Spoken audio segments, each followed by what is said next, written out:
All right, everybody, welcome to March 9th, All Things SOPPA, our weekly discussion about all things SOPPA.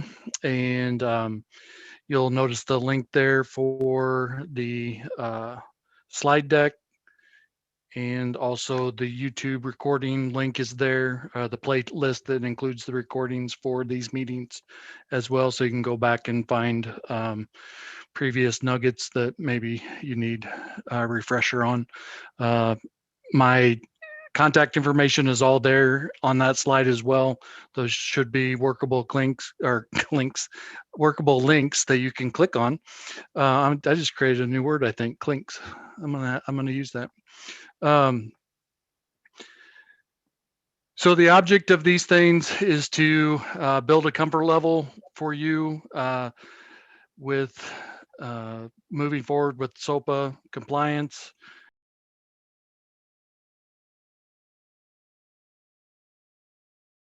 It's good to see that we're a little bit farther on the 3 and 4 area with comfort level with SOPPA. The first question that everybody asks is, what is SOPPA? And so really, I think the basic answer is we want to know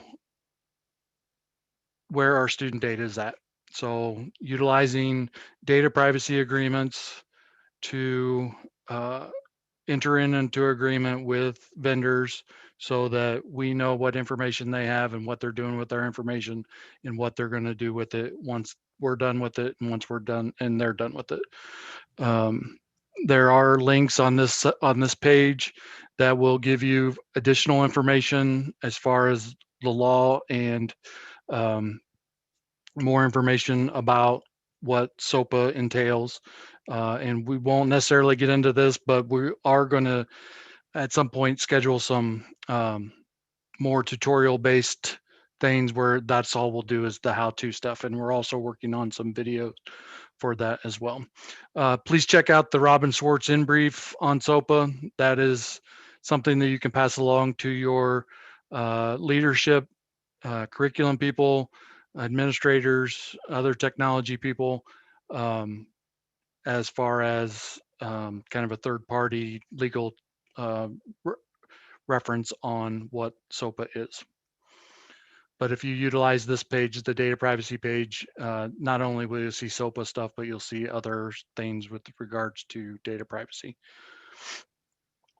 So our weekly agenda, we're just really here to give you some updates, give you some additional information, try to answer questions, and then try to show you how to do some things. All these slides from each week are available in the archive. So if you actually clicked on the link for archive statistics, it would take you to that section of the slideshow. It's good that we're seeing the increase in participating districts. So and I know there's 2 or 3 that have actually requested in the last hour since I updated this slide. So we're actually up a little bit higher. But signed DPAs, 483 signed DPAs by unique 58 districts. So only 58 of those 311 have actually put in an agreement into the database. So you can see that this database is going to get really big and hopefully faster as we move forward. So I think another interesting thing is to see that there's 112 originating DPAs. And again, these numbers may be skewed a little bit based on people trialing and erroring and doing different things within the database, trying to figure it out. But I think overall, it just looks, you can see that we're getting more and more agreements. And that's the main reason for showing these slides, is to show that progress is being made and that what you're doing is going to work in the end.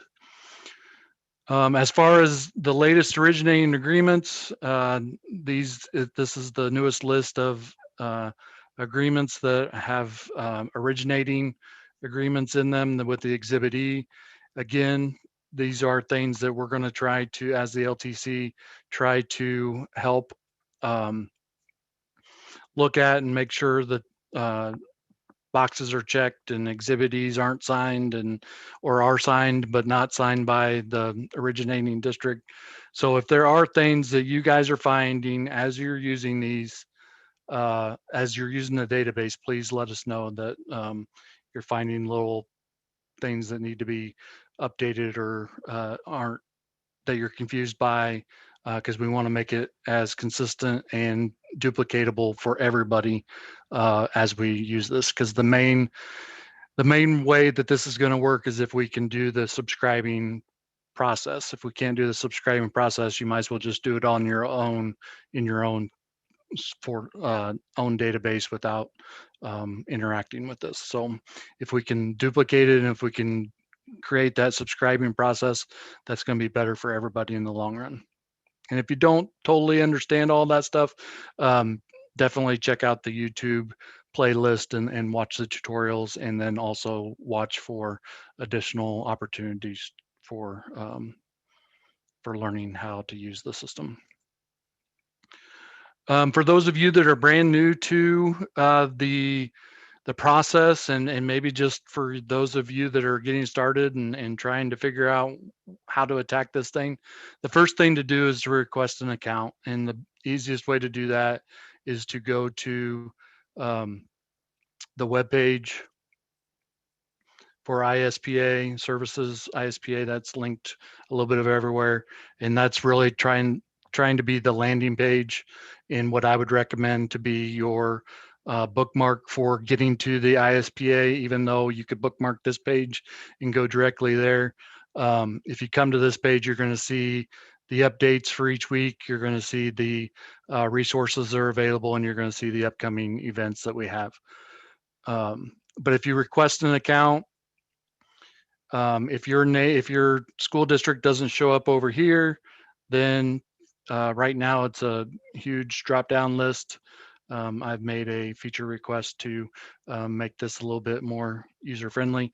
But if you can't find your name in there, email me and I will make sure your name's in there. Or if you can't find it because of how we have it listed in there, please let me know and I can help get you connected into that. So once you select a district, then you would fill out this information. It'll send me an email and then I'll approve your request. The other thing to get started with is creating that inventory of your district's resources. And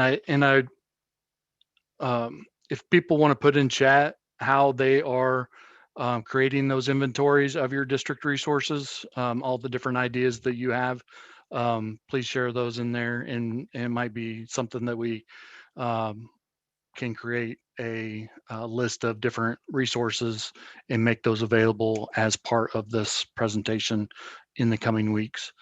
And then also, and I should use a different term other than district resources, but review the resources that we're presenting on the ISPA website, the workflow documents and the tutorials, as well on the YouTube channel or YouTube playlist.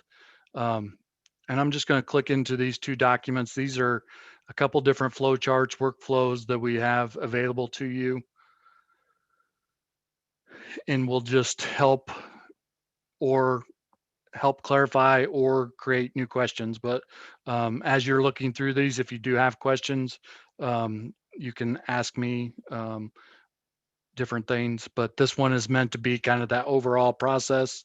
So taking the Illinois NDPA and talking about what this process is with your district superintendent, your legal counsel, your board. Step 2, designating persons in the role of data privacy officer, and creating policies around that. And there's going to be, I think,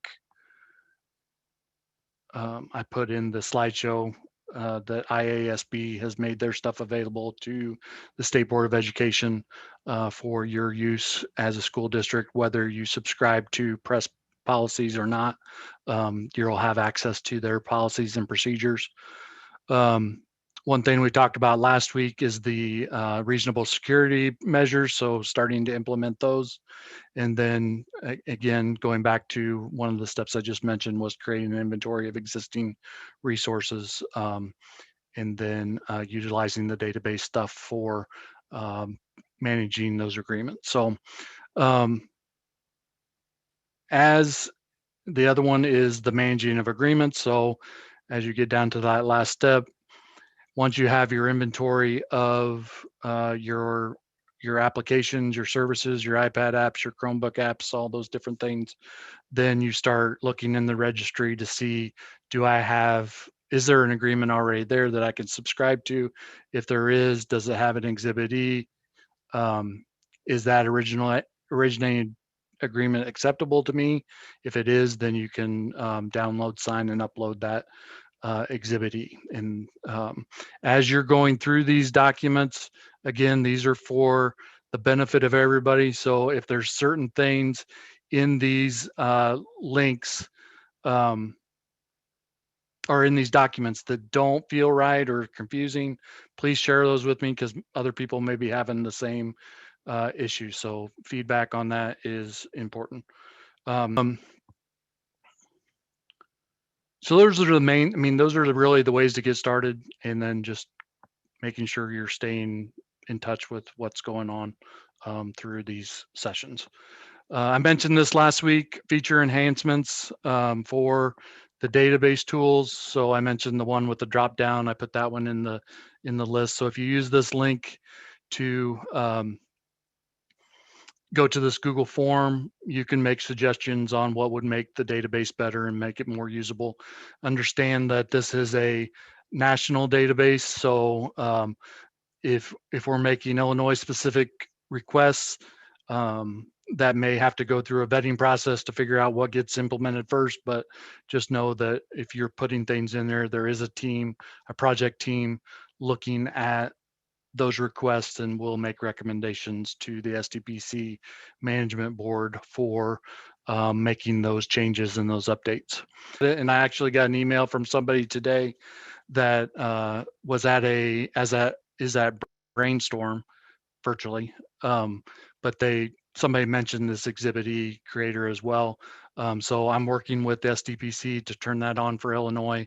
But what that'll do is that'll give us, when you go into your management, you'll be able to see all the Exhibit E's that are available to you, and then there'll be a button there for you to click on to create an Exhibit E, ultimately signing that and then sending it, so you don't have to download it, sign it, and then re-upload it into your list. Once you hit that button, it'll kind of do all that magic for you. So at one point it says the automatic Exhibit E creator, and I always like to use the automagic because it's what it's going to be when we get it working. So watch for that. Hopefully that'll be something that I can share with you next week, but I just wanted to get that out there as a solution that may help us moving forward as well. This is the ISBE information that went out last week. I don't know what all methods it went out. I know that it was shared out in different ways, but you should be able to use this link. This is a link in the slide that will actually take you to your mail client and send it to the person that needs to be sent to. And if you want to follow up with the state board actual link, it's down here as well. But that just is saying that they're utilizing the Illinois Association of School Board press materials. So if you're a subscriber, you already had access to that. If your school district does not subscribe, then you would need to go through this. So check with your superintendent, most likely, to find out if you subscribe to IASB press service, or if you don't, and then you should have access either way, or be able to get access either way to those documents. Last week we had the SOPPA for Teachers webinar, and that slide deck is shared here as well, and the webinar is on demand for anybody that wants to utilize that for additional things. And again, as you're sharing things out with your teachers and your school districts, if you're able to share those with me, I can make those available to other people as well. So just I think if we can share the stuff that we're doing, that's the best way to do it. Again, resources are here on this page, and I need to update my screenshot because we do actually have some blog posts that are going to represent what we're talking about here each week. So if you can't make it for the week, the updates will be available, and I'll just show you where those at. I think I kind of showed you already, but so down here on the left-hand side, there should be updates that show what we talked about in the previous weeks, some links to the actual documents, and then links directly to the how-to part would be a link to the YouTube link as well. So just so that you know that information is there and is available on this ISPA website. So bookmark this page. So upcoming events that are kind of outside LTC, Robbins Schwartz is doing a SOPPA amendments requirement for written agreements and strategies for risk mitigation. That really sounds intense, doesn't it? But that's the presentation that they're doing next Tuesday. I will be a part of that presentation, but I'll have a very small role in that as far as discussing what we're able to do with the NDPA and the student privacy, the Illinois Student Privacy Alliance database stuff. So that would be, I think, worth your time. Another thing that's coming up, and I know that's is already, I don't know what the limit is for their presentation, but I think we've got over 100 people signed up for each day for this webinar, and it's really just meant to be an update of all things for the SOPPA stuff. And I'll go through, and I'm doing the presentations, but I'm going to go through kind of specifically the NDPA, the reasonable security practices, the database stuff. So more thorough tutorial on all this stuff because I don't know who those 200 people are, if they've been participating up to this point, or if they're brand new. So we're really just a fire hose for an hour and a half each day of the database and the NDPA and all those things. And there'll be lots of questions answered during those sessions. All right, here we go. We're gonna run through questions and answers, and then we'll take some time at the end to do one how-to type of thing. And if there's other questions about how to, we can definitely do those too. And I'll try to get to the questions in the chat, but I'm really going to focus on the ones that are in the Slido stuff. So if there's something in here that if there's something in the chat that you want to share or get answered, make sure it gets in, but I'll try to reference those as well beyond today as well. Who is responsible for filling out the Exhibit B and F in the originating contract, vendor or district or both? Yes, that is correct. That is, I'm just going to go here. I'm going to pull up the agreement so that everybody can kind of see what's going on here.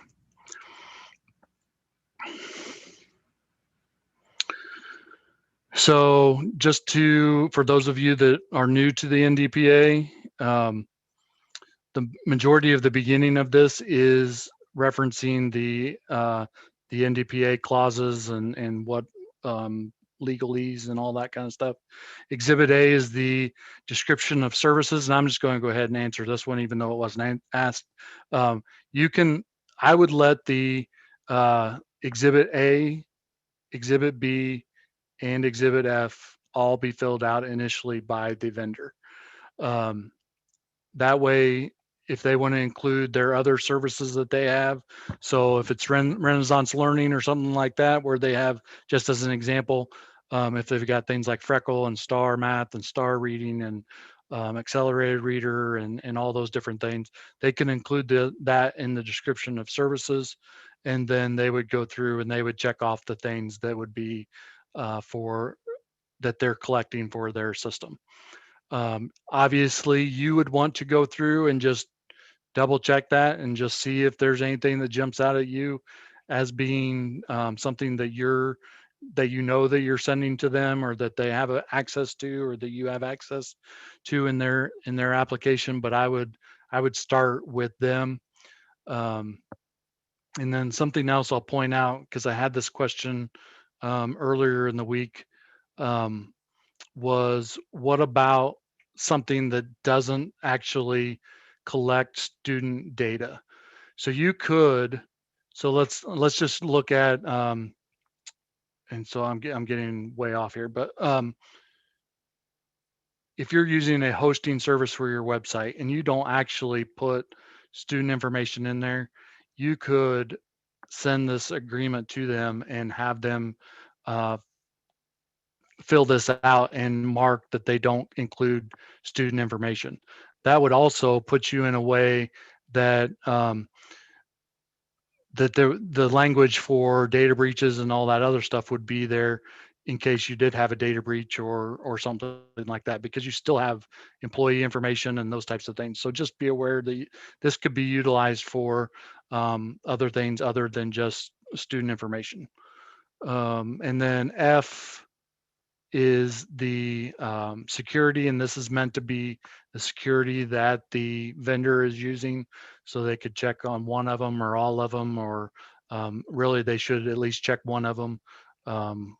I know that there's some things in the database that haven't been checked, but I think hopefully they are choosing to do something with security, and would at least say that they're doing one of those. So um, that was kind of a long-winded answer, but uh, ideally what you want to do is you want to have them fill it out first, and then you check it. And if there's things that you need to add or subtract, then work that out with them. And so the answer is yes to all those. Who's a typical person in the districts to sign the DPA? Superintendent, director of technology, other. That is, again, yes, that can be anybody that your district designates to be that person that's going to sign those DPAs. Obviously, depending on how you're doing agreements, um, the ideal would be that if it's an Illinois NDPA document or agreement that doesn't have an Exhibit H, doesn't have any changes in the actual document itself, and that's something that you, or if it does have an Exhibit H and you've vetted those types of things, then it can be signed by really whoever your district designates. And if you look at the policies from the IASB, they will there's some things in there as far as designating that person that will be that person, but it's really up to each district how you do that and what you do. The I believe there's functionality within that Automagic Exhibit E creator that allows you to have somebody that really only does Exhibit E signing. So if you don't want the superintendent to be uploading agreements and managing agreements and all those types of things, you can make them just the Exhibit E signer, and I think they will only basically have that role, that ability to go in, and they would see those Exhibit E's or those agreements that need to be, or Exhibit E's that need to be signed, and then they can just click off on those. Um, and that's functionality that's coming, so we'll see how that all works out. But really it's just going to be how your district wants to do it. Somebody was in the brainstorm session this morning, and the Wisconsin SDP process has a button to automatically create. Is Illinois considering? Yes, we are. That's what we talked about earlier. Are there any templates, flowcharts, or examples of how districts are providing for parent requests for viewing, updating, or deleting data? Some of that information is in those policies and procedures, but that's something that we'll continue to look at and provide for people, and that will be a good thing that we can make available to you as we move along here. What parts of SOPPA is specific to district legal review and district board approval, and where would those resources be located? So really the main thing that you need your district legal review and district board approval for is for, I would say, for the agreement itself. So if you take that Illinois NDPA document and make it available to your legal team to review and say that this document serves the needs of our district, then you can utilize that to create agreements with vendors, or as other districts are using that same agreement to enter into agreements with vendors, then you'll be able to subscribe to those without going back to legal every time that something new agreement comes up. Obviously, the caveats with that are if districts add an Exhibit H to the originating agreement, then that would be something that you would want to get clarified and vetted by your district legal review. But as far as board approval, I would check with your district, but ultimately you could do it batches at a time, or just have that listing that's available through the resource listing to be available for your use. Is SDPC and or Learn platform worth using? So SDPC is everything that we're talking about here. That's a free service. There's no paid functionality with SDPC. Learn platform, there's a free inventory program I believe you can utilize to basically install a Chrome extension and some other stuff to be able to see what applications you're using. But then they also have some additional features that would benefit you from a curriculum standpoint, as well as possibly helping you with the SOPPA requirements. So there's benefits to Learn Platform. SDPC has everything you need to really be able to go from having a list of your applications with the agreements, with the data elements and everything involved. Can we use other schools' DPAs, or do we need our own for each vendor? So again, the subscribing that I described with the Illinois NDPA, as long as that has been reviewed by your district council, then you should be able to use that. If there's any changes to that original NDPA that's been okayed by your school district, then you would need to have that vetted as well. But ultimately, you should be able to just to subscribe to other agreements that other people are using. How do we request to be a participating district? What if we are already listed but don't know who registered? How do we get our login information? Email me and I'll get that information to you. It should actually list the person that is there. If you go to request account, it should list everybody that is that has the account. So if you have a question about that, email me and I can clarify what's going on with that. Do the resources have to be public? Can they be in an internet? The idea behind SOPPA is that they are public, so they can't really be in an internet.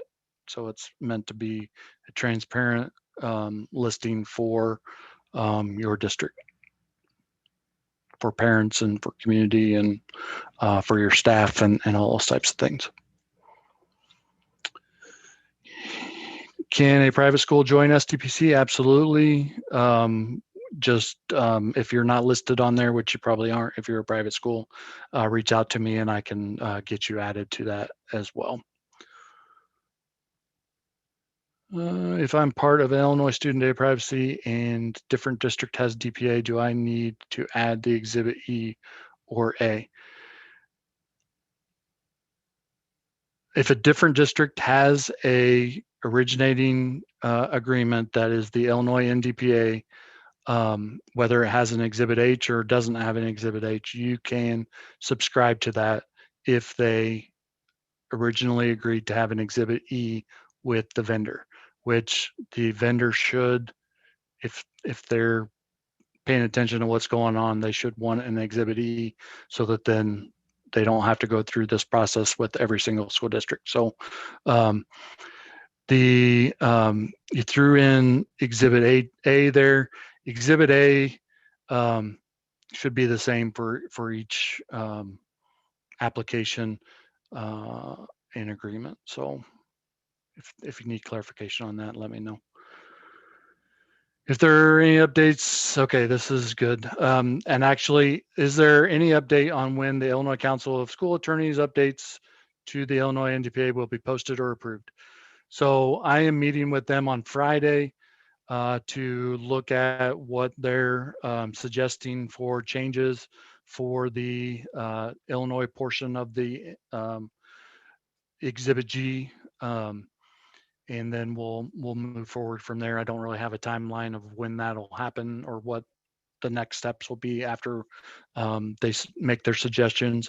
And then also, if they have any suggestions for the NDPA, that'll be down the road for when the NDPA starts looking at those changes. But right now, our agreement is version 1, and that's the agreement that we have right now. But hopefully within the next couple weeks, month at the latest, we will have a revised Exhibit G that'll be part of our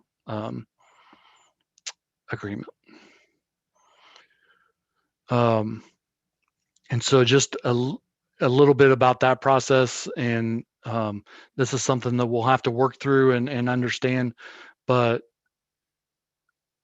with a new agreement, it doesn't really change anything with the previous agreements, but it will afford people an opportunity that if somebody gets an originating agreement with the new agreement, you should be able to subscribe to that agreement from the previous agreement. So if you were the originating one originally, maybe you want to upgrade your agreement, but it's not necessary.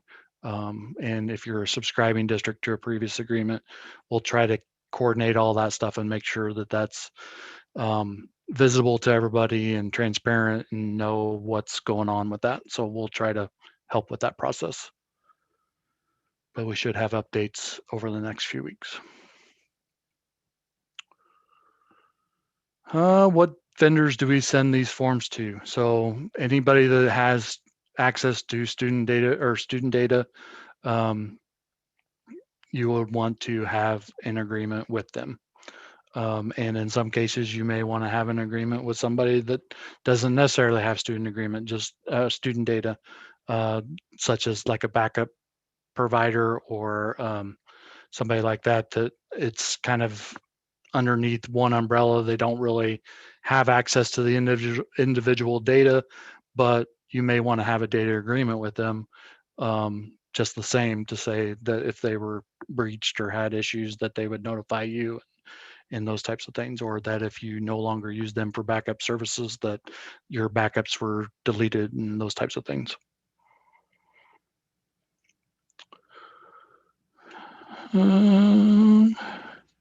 All right, so I'll go till 2:45 and answer as many questions as I can, and then we'll pick up next week if there's questions I don't get answered, or if you need an answer before next week, please just reach out to me through email, and then I can help you with that. For new requests in the process, when we subscribe, how do we receive notifications on the progress? So when you're subscribing to a process, the only time or to a request, the only time you're going to get a notification is when the person that you're the district that you're subscribing to is using the progress workflow.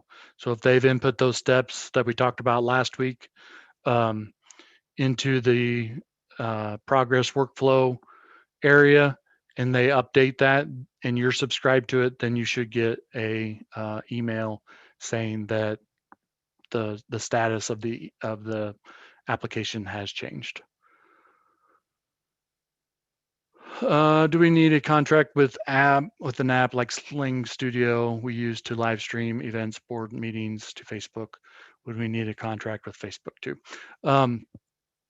I would say at this point that would be one of the last ones you attempt to do. If somebody does attempt to do it, please provide any information that you have or put that in the database. And just, I think my opinion is that if the ability is there for you to create some kind of relationship with somebody, that's probably the right thing to do. Like a Facebook or something like that there. I mean, that's, if you start looking at specifics of the law of SOPPA, Facebook is not necessarily a K-12 application, or not meant for K-12. So when you're start parsing some of those things, it's probably not necessary to do it. But if we are able to get one in place, then there's a benefit to that. Again, I would check with your legal team, and if you provide feedback to us, we can share that with other people as we go as well. But at this point, it's kind of a gray area that I can't make a decision. I mean, I'm not the person to make any decisions on any of that, but I would say that if it's possible, do it. If it's not, at least if you made the effort, you have the documentation for that. Once we've picked back on DPA and it's uploaded to our database, do we reach out to the operator, confirm, or notified? That'll be something that we'll work through with the when you subscribe to a agreement, you should the emails provided in the Exhibit E, then that should happen automatically. So you shouldn't have to follow up with that and do that. It should happen automatically.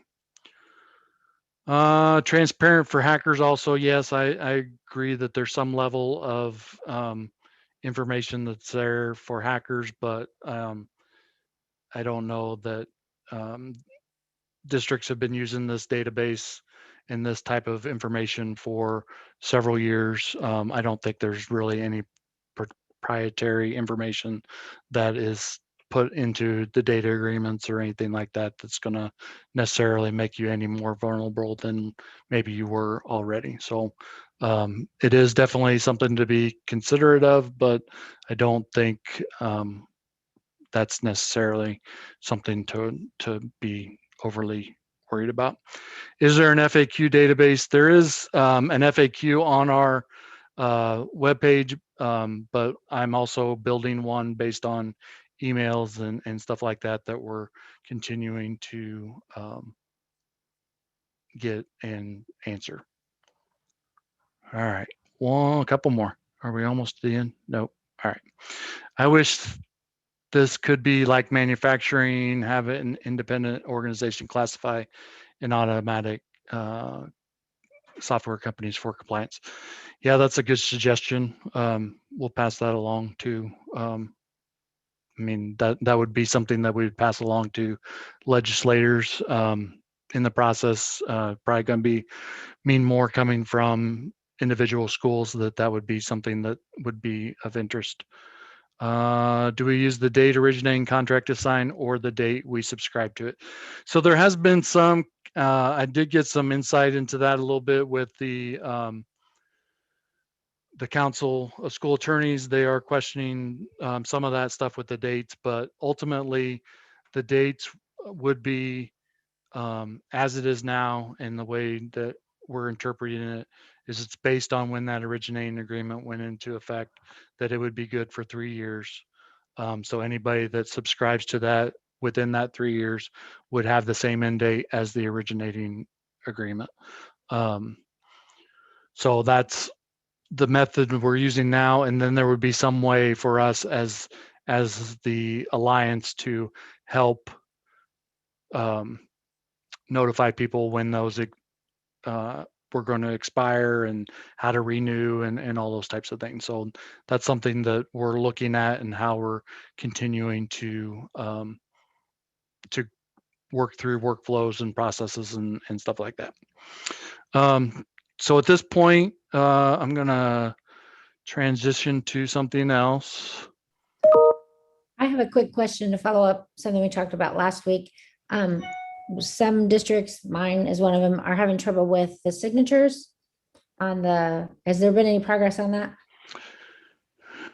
No, there hasn't. Okay. I'm still working through trying to figure out what's going on with that. So just to clarify, that's an issue with, if you are having issues with getting documents signed and then being able to sign them yourself or edit them yourself in the transition back and forth between vendor and yourself, please let me know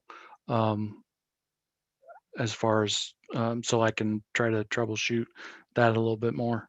Or if you're not having any trouble, please maybe you can reach out to me and we can walk through how you're doing it so that we can figure out what's maybe going on in other situations.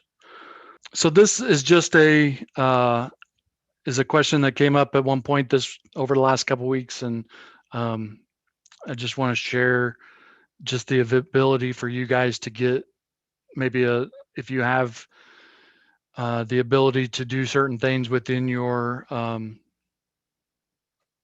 technology skills to do things a little bit differently. You should be able to, there's two things you can download as spreadsheets. One is all DPA agreements. So you'd be able to download and see all the originating agreements, all this information. One thing I'm working on is actually getting this to be the file names versus this information, because this is not all that helpful to have that in the Excel file. But when you click on Excel, it'll download whatever's in this table. So if you've searched for Olympia, it would only download what's in the search field. So make sure your search is empty, and then you can click on the Excel document and it'll ask you to save that file as a CSV file. The other place you can do that is under View Statewide New Requests. And this would be if somebody's put something in there that they don't have an agreement with, but they're in the process of starting that process, you could get that information from that as well and download that as well. So, hey, Chris, I got a question for you on the exact page you're on right now.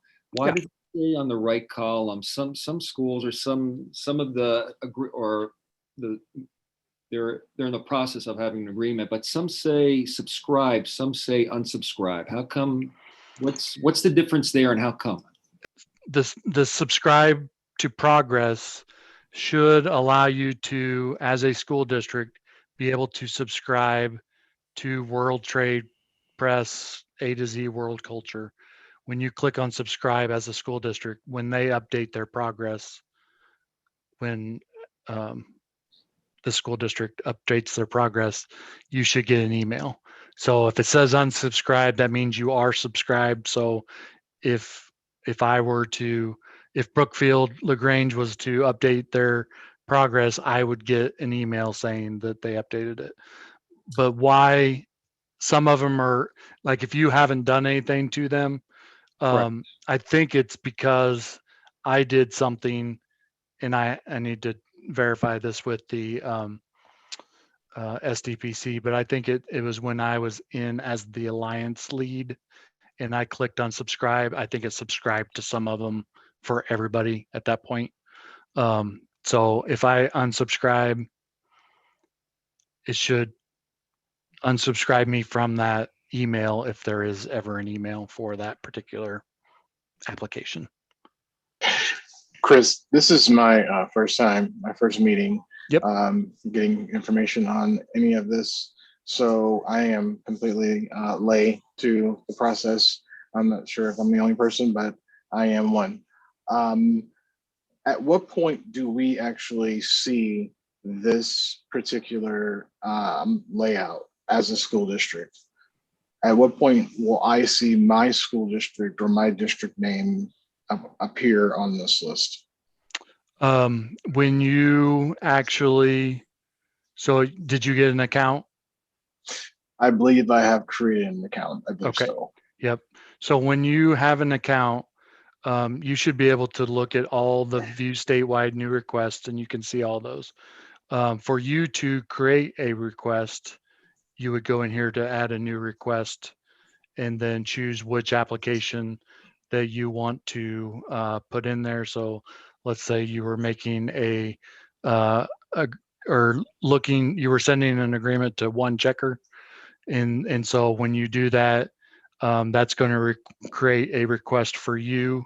And so then you would show up in that list as being somebody that had a new request, and then you would set your progress for that particular thing. So if anybody was then subscribed to one checker for your district, they would receive an email based on that. But ultimately, you don't have to have anything in that list of view statewide requests. This is really meant to be for those people that have started that process, or they're trying to keep track of things that they've done. But it wouldn't necessarily be something that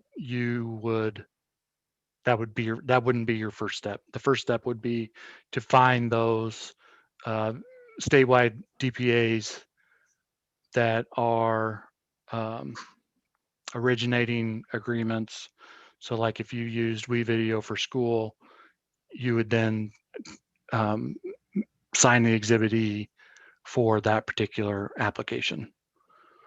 And then where we would submit that once we've signed it. Yep, that would be under Add New Agreement.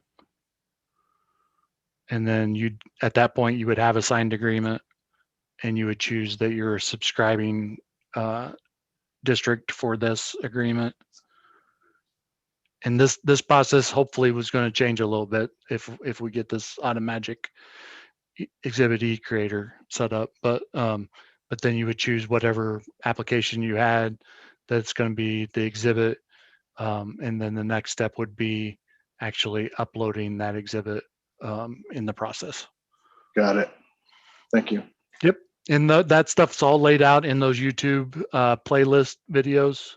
There's 2 tutorials. One is talking about the NDPA, and the other one's talking about the database, and it goes through that stuff.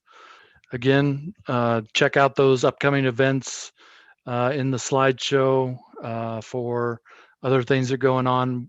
We're going to go really deep into some of these things at next week's K-12 Tech Forum. So if you can make one of those sessions, feel free to do that as well.